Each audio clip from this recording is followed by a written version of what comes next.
You have a space in an industry that now has a market cap collectively of over $2 trillion that did not exist 7 years ago. Right. And I've met now hundreds of people who've had their lives transformed economically, including a lot of creators who were producing things and were having a hard time accessing the market because the media market and the art market in particular, very, very narrow and institutionalized. But through NFTs, they've been able to command incomes that they never could have imagined. You can have mechanics where a creator gets paid for a resale in a way that was never possible before. Yep. You start talking to these folks and you realize, wait a minute, like, you know, some of you have the equivalent of a universal basic income. Some of you have the equivalent of these kind of social economies that I was writing about back in 2017, 2018 that have come alive. This is, to me, one of the most profound opportunities, maybe the most profound opportunity to fight poverty that's on the table right now. I mean, what are the other major opportunities to fight poverty? Lobby Congress for the enhanced child tax credit, which we're doing. But one of the cases we're making right now is that DC's kind of broken and dysfunctional. If that's your situation, like you still try and push, you know, and then you try to reform the system.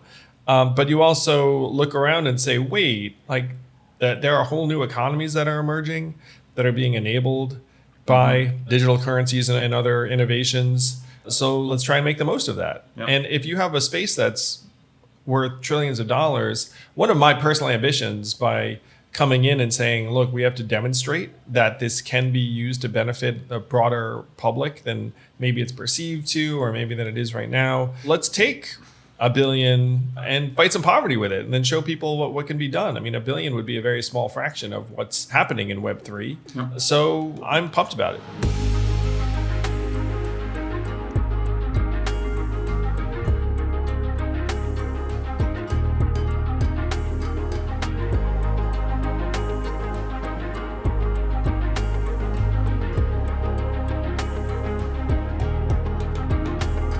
This week on Forward, Russia encroaching, possibly invading Ukraine, Web3, our time at ETH Denver, and how we think it can help modernize economies and fight poverty, and follow up on the boy crisis, my conversation with Dr. Farrell. How does the Tinder swindler fit into it? This week on Forward.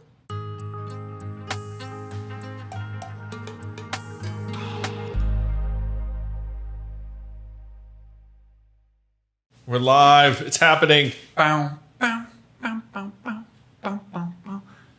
This week, the Forward podcast is on the road. Where on the road, you may ask? If you're watching the video, you see it's sunny, it's warm. Where could we be?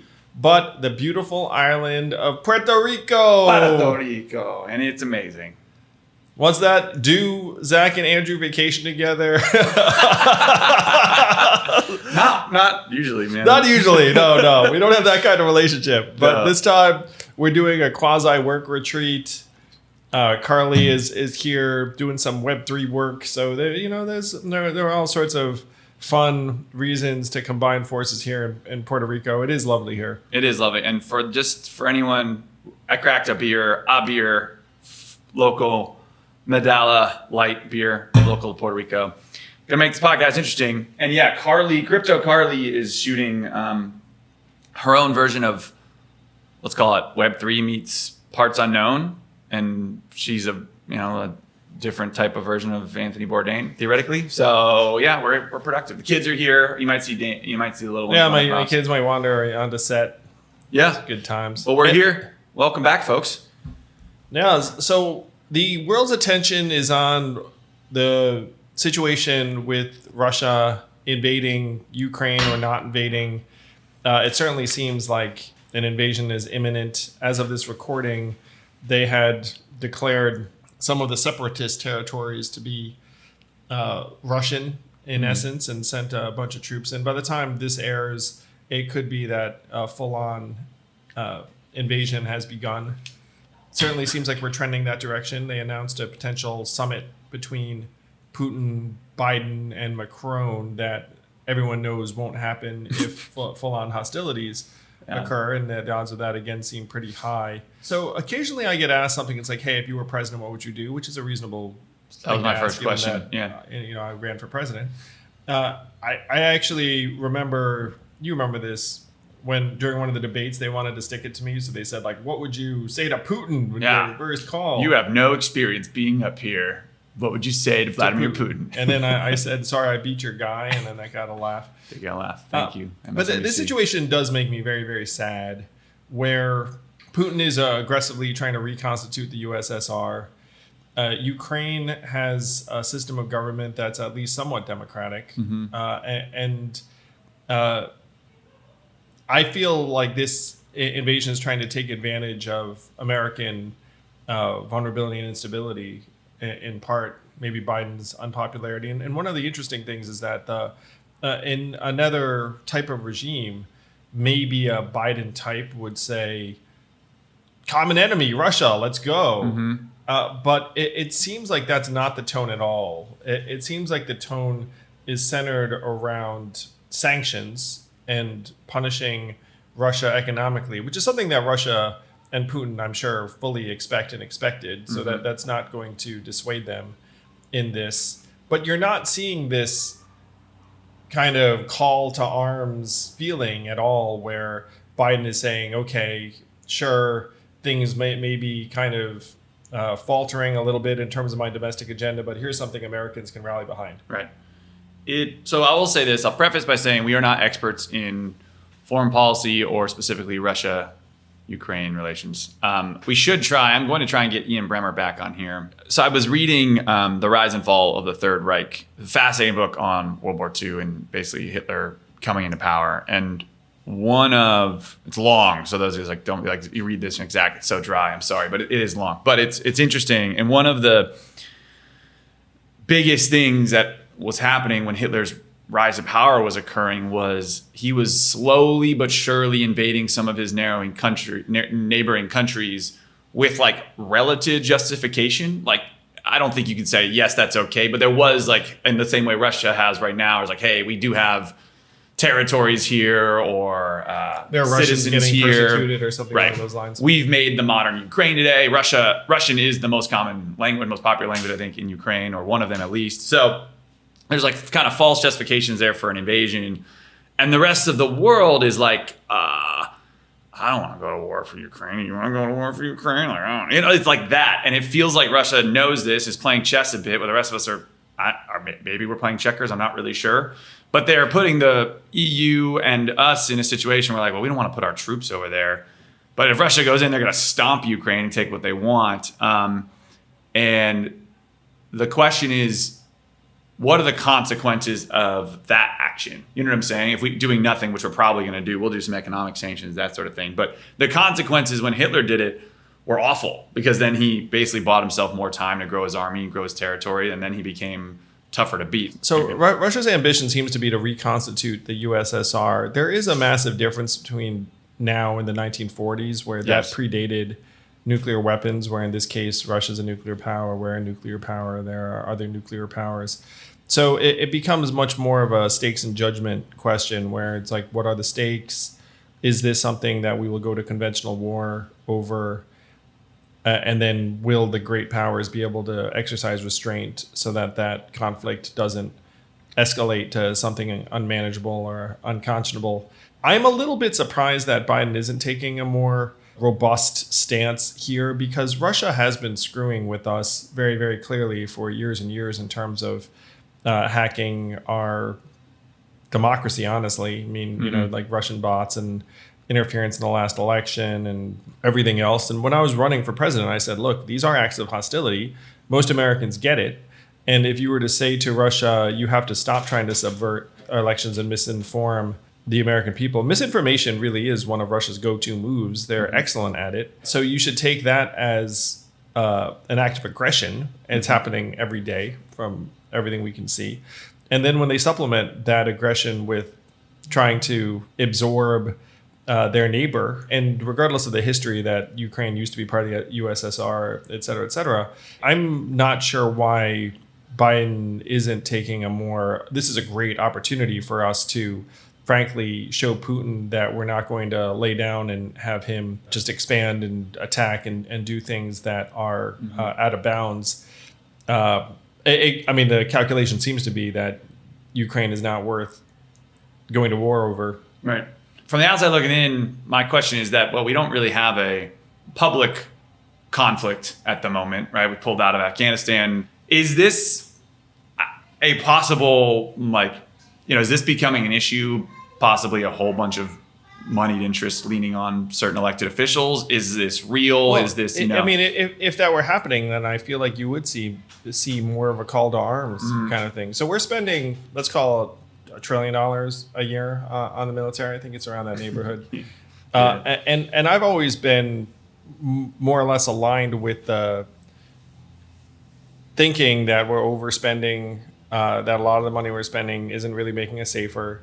That you wind up with this tail wagging the dog situation where you have these mammoth interests in trying to find the next war to fight. Those resources could be better spent in myriad other ways. Right. So that's my general outlook. Yeah. All of that said, if you're going to maintain the world's largest military and Russia attacks Ukraine, I think that this would be an occasion to deeply consider utilizing that military. Because if Russia's allowed to invade Ukraine, I know this thinking has been used for all sorts of disastrous things in times past, but if Russia is allowed to conquer Ukraine, do we really think Putin will be like, okay, that's it? I'm done. I'm done. Do you really think that other powers around the world won't say, turns out when push comes to shove, the U.S. really doesn't want to do anything, so maybe I'm going to have my eye on my neighbor with the natural resources or the historical tie or whatever it happens to be. Mm-hmm. So I do feel a bit bewildered why the administration isn't going a bit harder. A betting person would look at the situation and say that you don't amass 200,000 troops at the border of Ukraine and then stop. If you look at the map, I mean, they've surrounded all of the east, a good chunk of the north, and about half the south border of Ukraine. They basically have like a crescent moon shape around the country. But it is a chess game, make no mistake.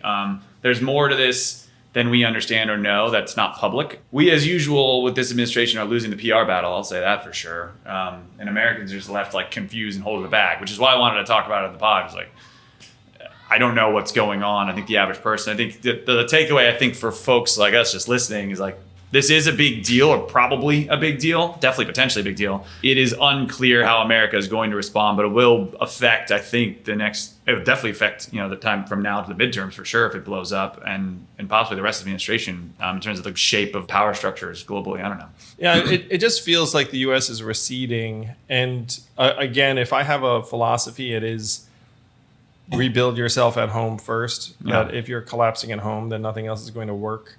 There should be a response that discourages Putin directly, and then someone who's thinking about taking any kind of similar action towards their neighbor. You don't want to devolve into a world where it's just regional strongmen trying to absorb assets and take over neighboring states. Are we trending in that direction generally? It feels like it. Mm-hmm. In my mind, Putin's been acting aggressively and as an adversary, really, to the U.S. for years. And now that it's come to this flashpoint, I do feel like the U.S. should almost be looking at this as like, okay, like this is something very direct that we can get involved in a way that can send a very clear message. Both countries, us and Russia, have nuclear weapons. It's this game where if you play it out, there eventually becomes like the threat of, are you going to nuke me? Like that's, and that's awful. With that logic, though, there should be a diplomacy option because it's just mutually assured destruction, right? So I don't know. It's going to be fascinating to watch.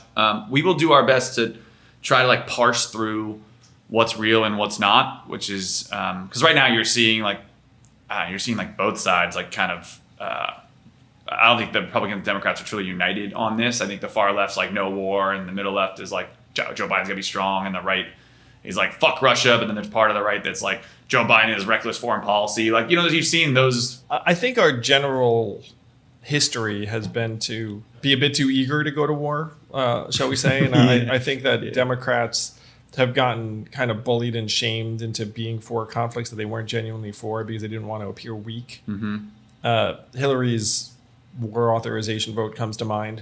Like Barack ran on it, right? And yeah, I mean, it felt like it wasn't genuine. It just seemed like a political thing because Democrats don't want to appear weak.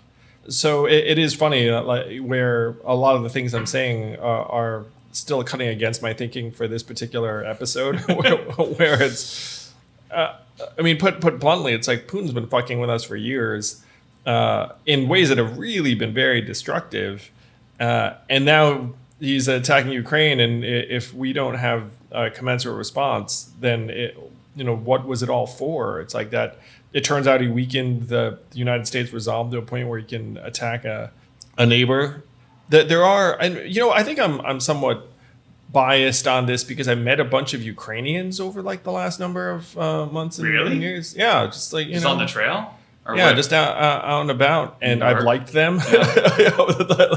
It's. I think that's actually factoring my thinking a little bit, where it's like, I met someone from Ukraine the other day, and I was like, oh, are you concerned? And he said right now his family's not concerned for life and limb yet, but the emphasis on yet. Yeah. BBC had an interesting piece, and the New York Times had a piece today too. I like the New York Times, generally their foreign reporting, their foreign policy, because they have enough money to put reporters like on the ground in the Ukraine and elsewhere. They're saying most people are not freaked out, but they were packing up to move. They're like, I'm just going to get out of this war zone. So they're confident something will happen, dust will settle, and that sort of thing. And a lot of folks, they're used to this, sadly. You do have a Russia who has been fucking with us, to your point, with disinformation and high ROI activities on social media and elsewhere. And we're at a point now where we can't get any sort of national consensus or majority behind our leader. That's the sense. That makes us weak. And Putin is smart. Putin's very smart, and he understands that. So if you're going to try and mess with the United States, he's doing it the right way. Put it that way.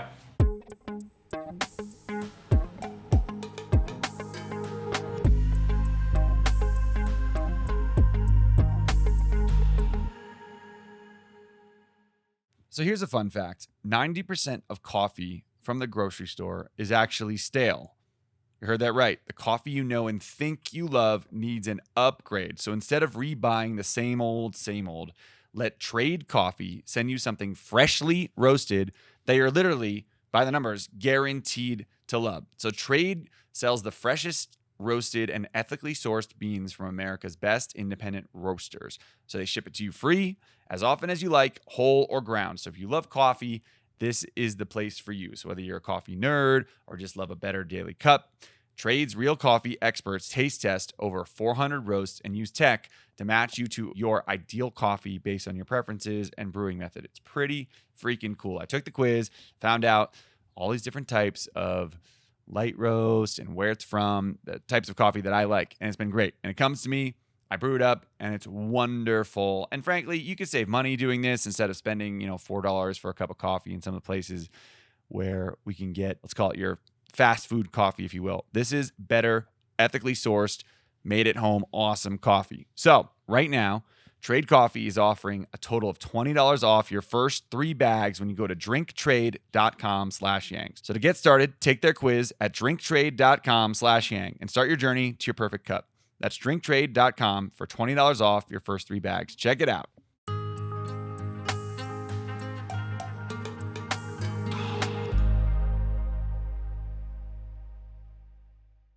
This is too dark and heavy a conversation for vacation mode. So let's talk about, I want to talk about ETH Denver, because we just went to Denver and like dove into, I'm going to call it crypto mania, which I think is a fun perspective. I don't want to dive into Web3. A lot of folks are not necessarily like into crypto or that sort of thing per se.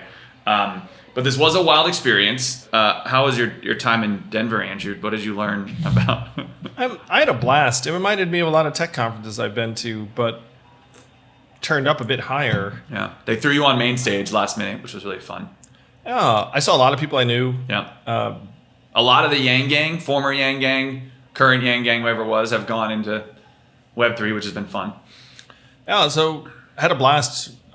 Enjoyed it immensely. Met a lot of tremendous entrepreneurs, a lot of young people. There's a lot of energy and youth. Mm-hmm. So it makes you optimistic about the future of the space, because if you have that much ingenuity and energy, then some good things are going to develop. For those of you who maybe missed last week's episode, or last Thursday's episode, we started something called Lobby 3, and the idea is to get the community of folks interested in crypto, NFTs, and Web3 together to advocate and lobby in DC for what Web3 can do, specifically around eradicating poverty. Now, you tweeted about this. We're pushing it, and we're going to be pushing the next couple of weeks because we want to build this up. Political Twitter did not understand this, and I wanted to address something because some of our audience is part of that world. You said, and I agree with this statement, is that Web3 can or has the best potential of any tool we have to eradicate poverty. It can eradicate poverty. And man, blue check Twitter was like, that doesn't make any sense. You know nothing, right? So I wanted to ask you, in your eyes, what do you mean when you say it can eradicate poverty? How would that work? What ideas are you looking at? What excites you about that? You have a space in an industry that now has a market cap collectively of over $2 trillion that did not exist 7 years ago. Right. And I've met now hundreds of people who've had their lives transformed economically, including a lot of creators who were producing things and were having a hard time accessing the market because the media market and the art market in particular are very, very narrow and institutionalized. But through NFTs, they've been able to command incomes that they never could have imagined. You can have mechanics where a creator gets paid for a resale in a way that was never possible before. Yep. You start talking to these folks and you realize, wait a minute, like, you know, some of you have the equivalent of a universal basic income. Some of you have the equivalent of these kind of social economies that I was writing about back in 2017, 2018 that have come alive. This is, to me, one of the most profound opportunities, maybe the most profound opportunity to fight poverty that's on the table right now. I mean, what are the other major opportunities to fight poverty? Lobby Congress for the enhanced child tax credit, which we're doing. But one of the cases we're making right now is that DC's kind of broken and dysfunctional. If that's your situation, like you still try and push, and then you try to reform the system. But you also look around and say, wait, like there are whole new economies that are emerging that are being enabled by digital currencies and other innovations. So let's try and make the most of that. Yep. And if you have a space that's worth trillions of dollars, one of my personal ambitions by coming in and saying, look, we have to demonstrate that this can be used to benefit the broader public than maybe it's perceived to, or maybe than it is right now. Let's take $1 billion and fight some poverty with it and then show people what can be done. I mean, $1 billion would be a very small fraction of what's happening in Web3. Yep. So I'm pumped about it. So, I mean, an example is if you record a song and it's an NFT now, anytime it's played, you could get the pennies yourself instead of funneling it through Spotify or the record labels, which you're talking about giving money to the masses instead of the few, right? Instead of the institutional company. Yeah, Web3 could be the middleman killer. Yeah. And right now, the middlemen are the biggest companies in the history of the world. Yeah. Sort of, for in some of the cases, you know what I mean? In a number of cases. So we're going to do an AMA on Friday the 25th. This is tomorrow if you're listening to this. When it comes out on Thursday, with Scott Santons, who's been on this podcast before, but he's working on a number of projects that are versions of UBI in the blockchain. But okay, Zach, it's tough to get on the blockchain. How do we do that? But here's what's exciting. I'm excited about, and I want to pick your brain on this too, because you kind of talked about this when you were in for mayor, and it was in your book War on Normal People about digital social credits, which I was like, this doesn't make any sense, or this is too crazy. But the concept is, if you took a neighborhood that needed an economic lift and you said, hey, here is a, Hartford, let's say Hartford, Connecticut, where I'm from, Hartford coin. And if you spend it in Hartford, it's worth 10 times, you can return it back for 10 cents on the dollar. So you get 10x of what you ever pay for, what we give you, right, in terms of dollars. But if you spend it in Hartford, in these businesses or restaurants or whatever local stuff, it's worth 10 times more than a dollar, right? And you can get it back, and you can create economic value for more than what you paid for. And you can do that on the blockchain because other folks that live in Hartford would therefore want it. Their supply and demand. You can control it without having to do all the formal currency problems we have in terms of creating new currencies within the United States or globally. Talk more about that, or how it would work, or if that excites you too. Hopefully Scott will talk about it too on our Discord on Friday. Oh yeah, I'm super excited about it because one of the primary things you can do with the blockchain is have what's called smart money, where it changes properties based upon the type of place you spend it, or who has it, right? Yeah, like like that there's total transparency attached to it, so it's not it's not as prone to corruption and the rest of it. If you wanted to try and rejuvenate neighborhoods, some of them have already adopted local currencies with some positive results. Ithaca, I believe, had its own currency. There are different towns that have done this. In my view, in an ideal world, eventually you reach a point where it's plug and play, where you can have a local currency. Some of the things that I'm most concerned about, right now you have this winner-take-all economy. The value is flowing all up into the cloud to Amazon. You're going to decimate downtowns and small businesses. We are, already, Yeah. right? And now, if you live in a particular town, you know what you get told a lot? Buy local. And you're like, okay, let me do that. Walk around Brooklyn, they all say buy local. Yeah, and then that works on you every once in a while, but then generally speaking, you just take the path of least resistance. Yeah. So what the heck does the future look like? And the future looks like, frankly, more and more winner-take-all economics, unless you had a way to genuinely reward and reinforce and incentivize these behaviors that we talk about, but we don't actually reward you for doing. Correct. You have no incentive right now, unless you're either super rich or you have to be super rich, I think, to start your own boutique fashion store in Brooklyn right now. You're not going to have the foot traffic. You're going to have all the expenses, and then you'll be competing with global conglomerates and people that can just buy it while sitting on their couch at home, right? So if you added economic incentive to folks like, hey, yeah, you can buy on Amazon, right? But if you buy here locally, you get 10 times the value, and then or if you volunteer at the local nonprofit, you right. get this currency that you can then use in like the local shops downtown, and then like you actually can start to build like a more robust local economy in whole new imaginative ways. Yeah. Managed locally instead of the federal government being like, this is what's valuable. It's like the people of Brooklyn, whatever city you're. This is one of the frustrations I have about our system, man. It's like, it's like all of the economic flows head in a particular direction. Let's say to Amazon, just to keep things simple in a way that everyone can understand. And then you'll have a bunch of folks, essentially like paying lip service to the other thing. It's not going to work. And we talk about it just to make ourselves feel better. So, you just have to look at the actual economic system. It'll lead you to a predictable outcome.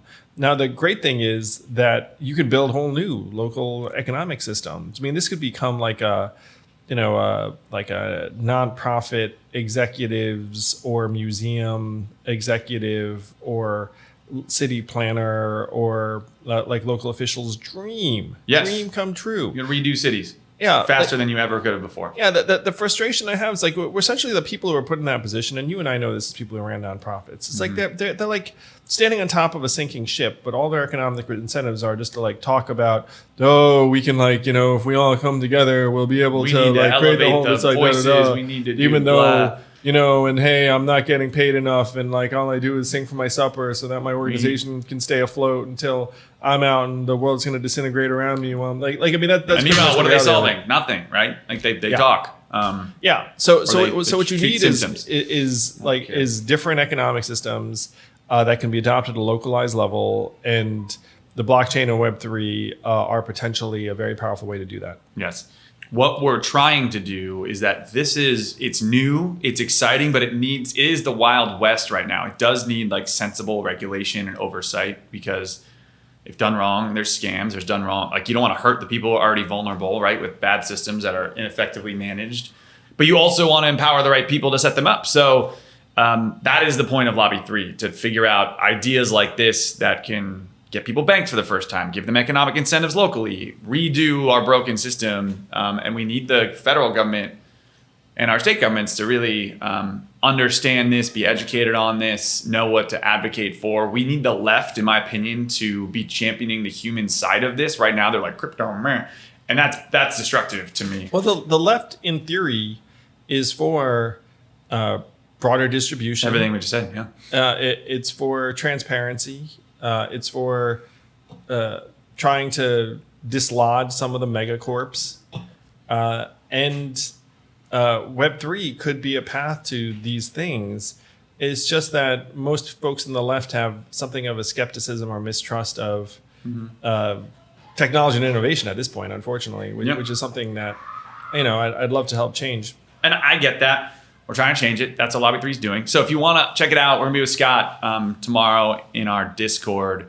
You can find the Discord. It's on lobby3.io or on Andrew's Twitter profile. You can just click the link.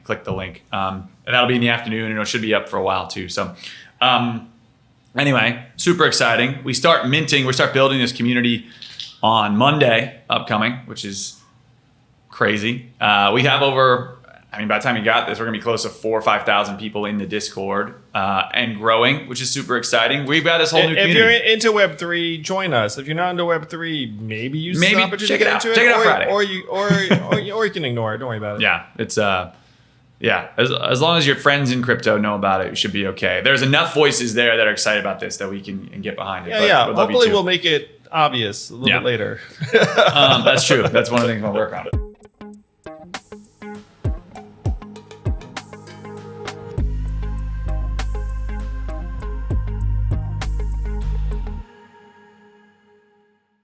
Okay, you guys need to stop sleeping on terrible mattresses. And I've been there before. I've had a mattress like, oh, it's not that bad. It's fine. It's tolerable.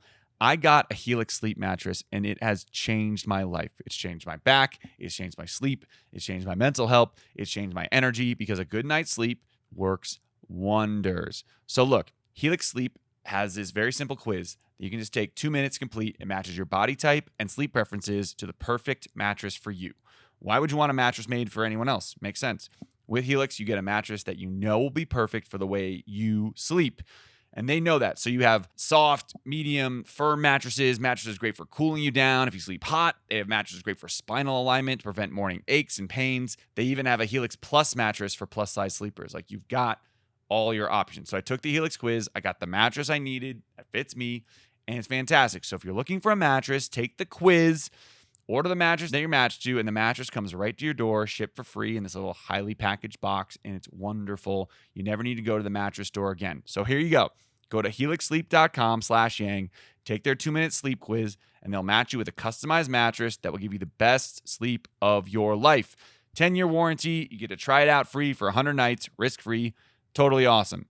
And right now, they are offering up to $200 off all mattresses and 2 free pillows for our listeners. So that's helixsleep.com/yang. So check it out. helixsleep.com/yang.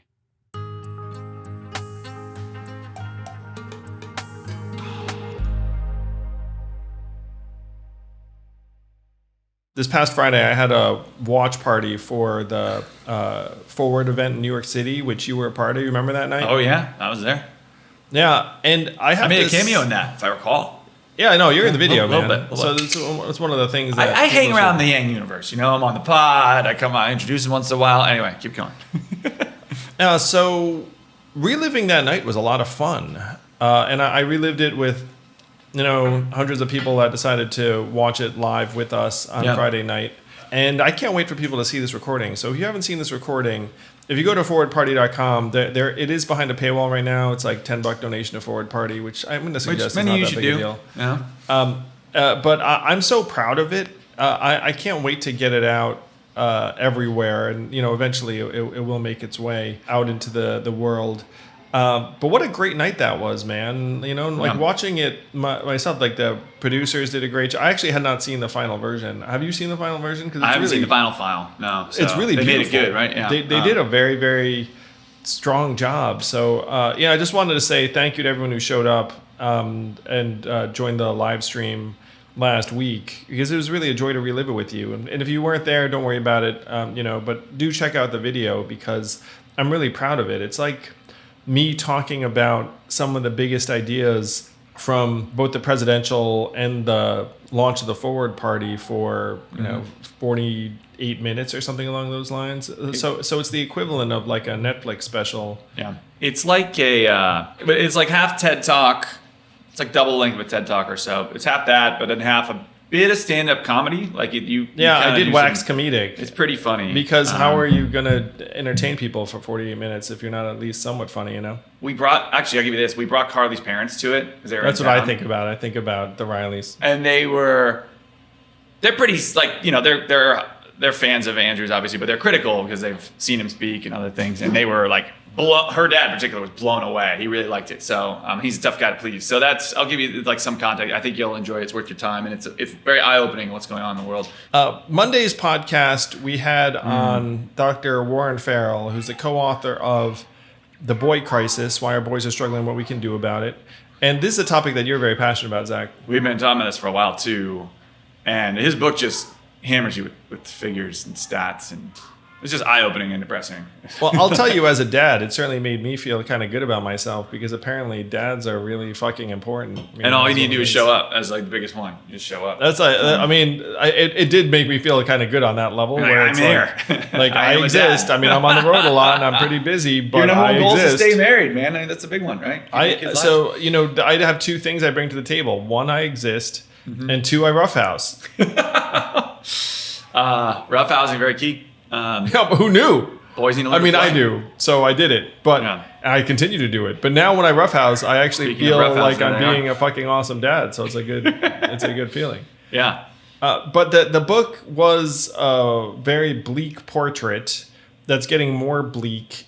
This is something that we're going to continue to hammer because no one's doing fuck all about it. Is like, one of like the main things. Not no one, but like it's really not as much of a thing as it should be. I want to change that with the Forward Party. It's rare, man. And I was looking at, I'll just be transparent. I was looking at guys, because we're funded by you guys listening, and then ads pay to sell you their shit. And so thank you all for putting up with our tushy ads, etc. We try to do companies we use ourselves. Yeah, we try to do companies we actually like. We do vet out a lot, guys, so whatever that's worth. But I was looking with our podcast producers to see if there was anyone that would be interested in funding another episode a week or a deep dive into boys and men's issues. And the candid answer is like, not really. Procter & Gamble sponsors one that our friend Liz Plank is on, I think it's called Man Enough. But that is... and we've had Liz on this podcast. I agree with her on a lot of things. I'm really grateful that she's actually doing it. I don't agree with her on everything, and I think their version of it is like a leftier version than I think better than nothing, but not what you and I have wanted to talk about. Like I want to talk about male disintegration and why that's happening. And what they talk about is how men can reevaluate and change their relationship with masculinity. And I think that's part of it, but it's deeper than that. And no one's touching kind of what Dr. Farrell's saying and what we've been talking about. So anyway, companies don't want to touch this because they're also risk averse, Dr. Farrell told me about, some of the responses he got. And there's something, this makes me much more determined in the sense it's like, why do people attack people who are concerned about men and boys? There's something very, very odd afoot. Seriously, right? I mean, we're talking about like, half of humanity. Doesn't make any sense. Yeah. What? Dude, this guy was like the male champion for feminism. And now he's like kind of fringe in the way to these Fortune 500 companies. He's not getting the same gigs he was. Even when we talk about it, we get a lot of positive feedback. We get a bunch of we get shit all the time. Fine. But we get a lot of dumb shit here, like irrational thought on this. And I know it's emotional for folks, but it's... I watched Tinder Swindler on Netflix last night with Evelyn. Have you seen Tinder Swindler? I saw the first half. Carly watched the whole thing. She said it's mind-blowing. I got the gist. Because Tinder Swindler sent a very, very powerful message that this particular guy was fucking evil, which he was. Mm-hmm. And there were a number of women he victimized that were like very, very sympathetic figures, in my view. They fell in love with him. Yeah. And so one of the messages I think that when you talk about why it is that people are attacking people who care about boys and men, is that they're seeing, so there's a circularity going on right now. It's like you have a lot of men who, let's say, like are not what you want them to be, which certainly, like anyone can see that's happening. I mean, there are a lot of assholes. And then you're having them interact with a host of people, and then people think that men are victimizers, abusers, criminals, hateful. Then you have positive, wholesome, caring men who are doing great things out there. Mm-hmm. But unfortunately, I think like the ratio is getting kind of worse over time. And one of the Dr. Warren Farrell arguments is that If you have failed men, they don't get married. So if there are boys who are born, they don't have dads. And it turns out dad deprivation is a massive, massive problem. And so then you have fewer men out there that are going to turn into caring, supportive fathers. And then like the cycle just continues and gets worse. Right. It grows. The vicious cycle, right, grows upon itself.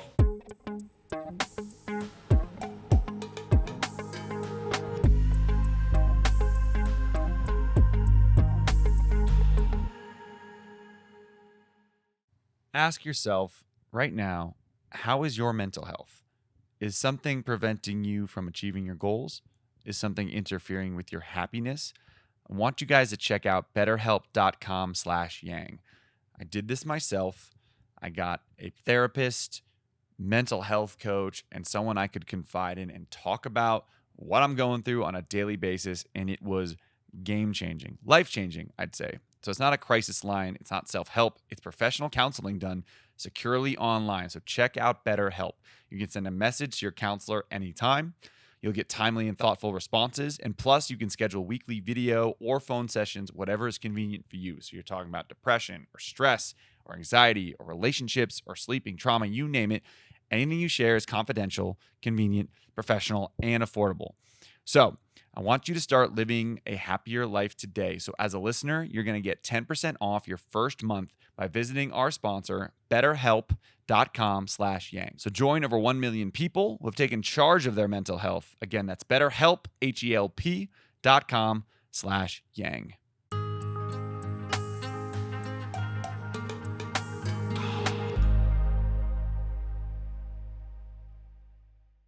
I think there's a lot of press on like women that are bucking the trend and they're badasses in entrepreneurship and business, and I think those are great things. Like I like that, right? And it's good for women, it's good for society. But we don't have it doesn't really apply to men that are good men, the ones that are not flashy. They stay the course, they're faithful to their wives, they work every day, they keep purpose, they're great with their kids, they're faithful, they're strong, steady, caring, they do the right thing. You're not seeing much press on that, You see a lot of press when men disintegrate. Celebration of decent manhood.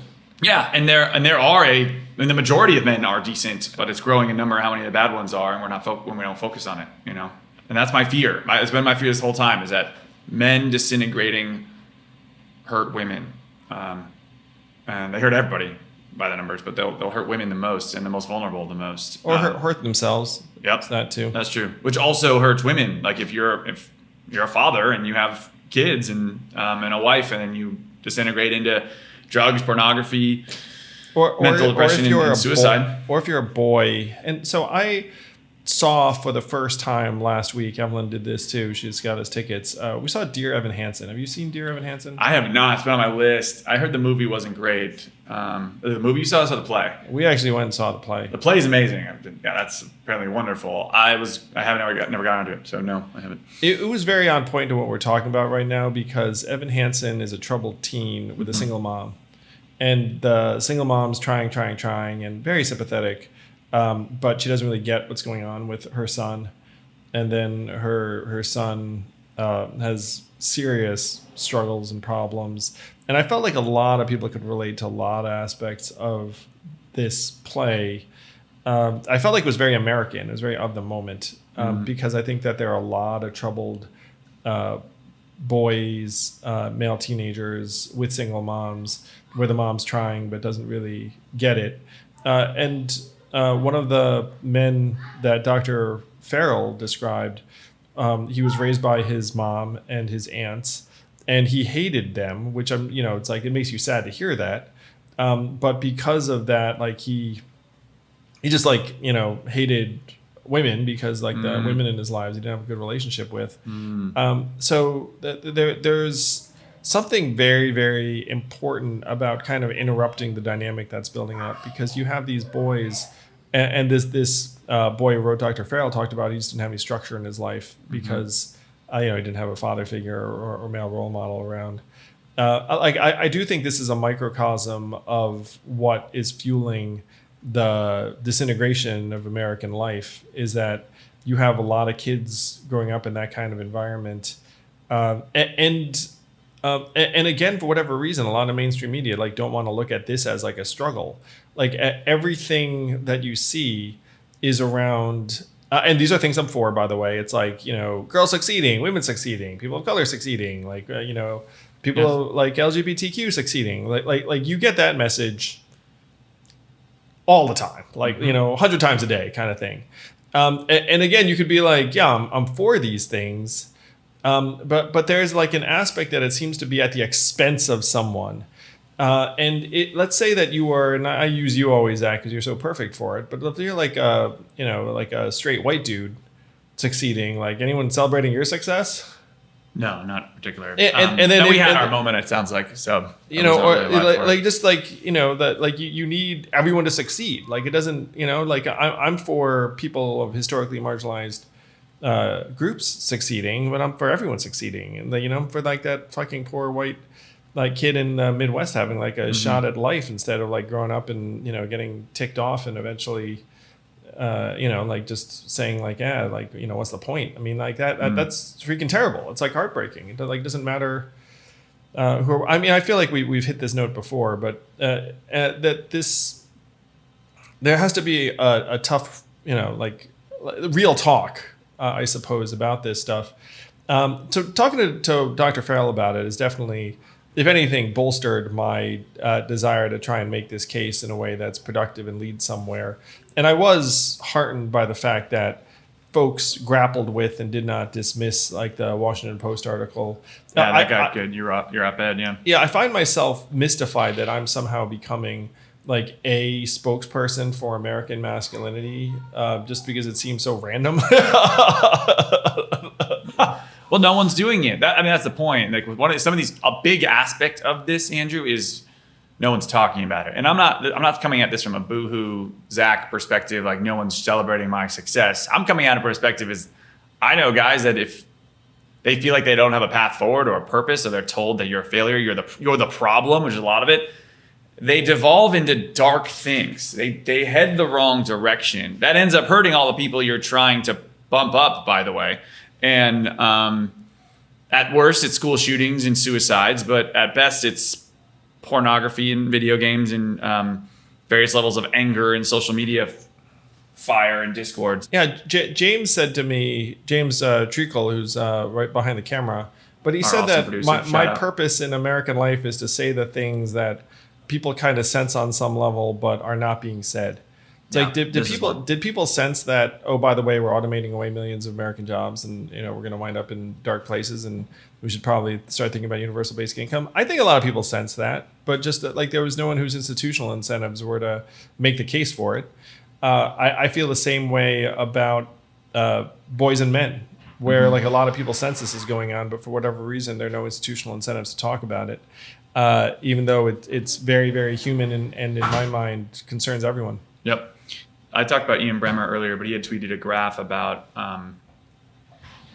both the U.S. and China, but let's talk about the U.S. in particular, we're having less babies, we're having less kids. Which stands to reason. And I mean, is this, how tight is, I'm assuming these are it's very, very tight together, right? Yeah. So check it out. If you have fewer men who have stable jobs, then you have lower rates of marriage, objectively. And now if you are non-college graduate, you're below 50% in terms of the odds of you ever being married. Yep. Which makes me super sad because you used to be able to think, I think anyone just think like, well, eventually I'll get married. So you have fewer marriages and then fewer people having kids. Marriage is becoming more of a luxury item, it appears. Time will tell on that. And therefore, kids probably will too. And you'll still have kids with single parents and the like. But I don't know. What are your thoughts on what that means in the future? Like what happens to societies when they don't have enough kids? Do we just, I'm assuming too many, they die off, right? It becomes a massive problem and there's no one to take care of the elderly. Well, in the U.S.'s case, it would be supplemented by immigration. So what happens in aging societies that don't have kids? The extreme example is Japan, where they don't allow any immigrants. They don't have immigrants, right? And then the freaking entire population just shrinks and shrinks, and you have massive problems. The U.S. has relatively healthy levels of immigration. Recent immigrants tend to have bigger families, by the way, too. It's one reason why the makeup of the country is likely to change. So in the U.S., what you'd imagine is that it would speed up like a diversifying population.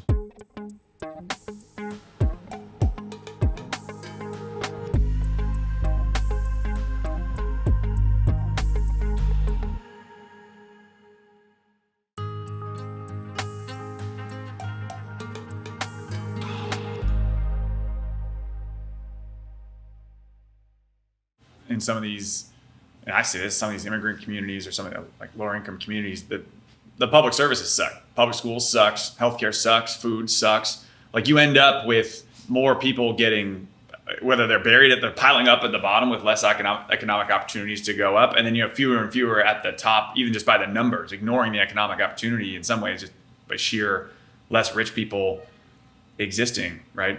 If they're not having as many babies. I don't know. Sounds like some Hunger Games shit though to me. I don't know. Well, what you said is very bleak, my friend. I will say you tweeted something that I thought was really interesting that bears out, which is that the folks who are going to wind up attending college and graduating from college are much more likely to be from traditional family units than folks that are less so. And so you'll wind up with this very, very strange partitioning. And this makes sense, really. This is like the simplest way to, like, I think about it is like, look, if you have a functional family, you're more likely to end up producing functional, high-achieving kids. So then if you have, let's say a 4-year college, it's going to be disproportionately comprised of kids from those units.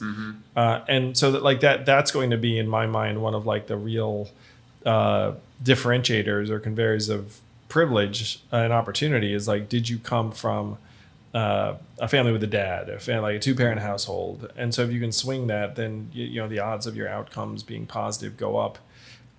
So interestingly enough, like if you were a school that was truly committed to diversity, you'd be like, hey, we're going to bring in a bunch of kids who, like, you'd actually use family structure as one of your proxies. Right. There's some challenges to that, obviously. And I'm not advocating that necessarily, but I'm just suggesting that's actually going to be like the one of the biggest engines of intergenerational success. This is a new version. It's a new definition, in a way, of wealth, in that if you have less money and even less opportunity, but a stable family with 2 parents that love you and are involved in your life together, by the numbers, it appears that you'll have a better chance of success in this is actually by the numbers. You have more likely to make more than your parents did economically than you would if you were coming from a single parent or a version of a broken home. And that, we haven't really wrapped our heads around that as a society because our incentives are not there. And so this is the wild thing about it. This brings us back full circle, which is, okay, like if you wanted to interrupt that chain, what would you be doing? You'd be trying to raise boys that could end up being strong fathers, because it turns out that dads wind up conveying like a degree of stability and development, et cetera, et cetera. And so this is the wild thing is that, like, well, how do you get boys to be on the strong? It's like, well, you prefer them to have a father figure. So like at this point, we should be doing our best to like install father figures wherever we can. A lot of it too, in my mind, would be, this is again, the circularity is like, well, for a dad to be around or for a guy to get to a point where he gets married, like, you need an economy that provides stable opportunities. Right. If you kick that away, then it all becomes harder. I will say that this particular line of inquiry that I've found myself in, which I knew mostly about from my research for the War on Normal People, like 2017, 2018. But it's now to me like the core struggle, and it was around one of like the open questions is whether something like universal basic income would help. Like I believe it would, and one of the reasons why I believe it would is like people look at it and be like, hey Andrew, if you get like guys money, like they're just going to spend it on nonsense, and like it's not going to make them into like better partners, dads, etc. And it's like okay, like maybe.